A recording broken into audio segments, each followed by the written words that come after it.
yer yorilmadi. Men tikka kirib ketmadim. Agar shu ishga qaytib borsam, it bo'lay. O'lgim kelyapti. Ha, tinchlikmi? Kelganda odamni xursand qilasan. Ishxonadagilarni oldida rasvoyim chiqdi. Ha, birinchi marta emas-ku, nima his qilasan? Bitta dugonamni Fotiha to'yi bo'ldi. O'sha to'ydan to'rt olib keldi. O'sha to'rtni hammaga yedirib chiqayotgandi. Menga kelganda mundoq qaradi-da, "O'rtoq, sendan sassiq hid kelyapti" dedi. Yaxshi-ku. Buni nimasi yomon? Ey, siz ham asabimga tegmang. Qarochi hammasi keyin birma-bir meni hidlab chiqdi. Ha, o'l, men senga necha marta aytdim. Meni naskimni kiyib ketma. Bir kun kimnidir o'ldirasan sen. Keyin boshqa bo'limdagi dugonalarim kelishdi. Ular ham meni kelib boshdan oyoq hidlab chiqishdi. Xo'sh, nimani hidi kelayotgan ekan? Hidgacha hali bor. Keyin ana boshlig'imiz Tursunoy opa eshitib qoldilar. U ham keldi.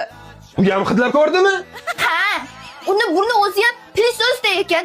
Bitta chuqur tortganda shu basharasi bilan orqaga ketdi-da. Va nihoyat 20 yil berishadi. Nima?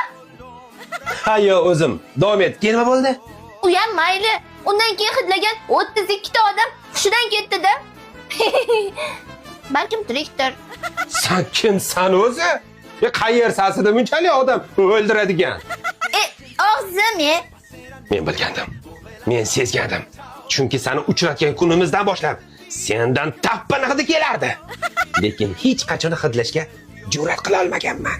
Siz ham mana shunaqa qo'llavering. Yashagim kelayapti. Bir xunuk yig'laydi. Ayta olmayman-da. Bo'ldi xotin, hazırlashdim-da endi xotin. Unchalik yomon emas-ku. Chidasa bo'ladi-ku. Dugonalarim aytishi bo'yicha yaqin orada shunaqa bo'lishni boshlaganmish. Xotin, mana menga keraksan, tushunyapsanmi? Bor hid-piding bilan yaxshi ko'raman seni. Ular aytaveradi. Ular seni borku ko'ra olmagan. Ke, bitta hidlab ko'ray. Men senga atletda dodasini aytaman. Aniqni aytaman. Ke, bitta hidlay. Yo'q, hidlanmaysiz. Jonzot, eriyman-ku. Bitta desang bo'ldi. Qani? Tayyormisiz? Men vechna tayyorman. Qani? Ehtiyot bo'ling-da.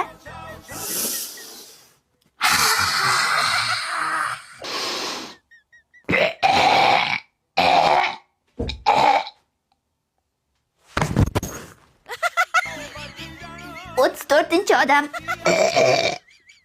Xotin, menimcha sen yaqinda o'lasan.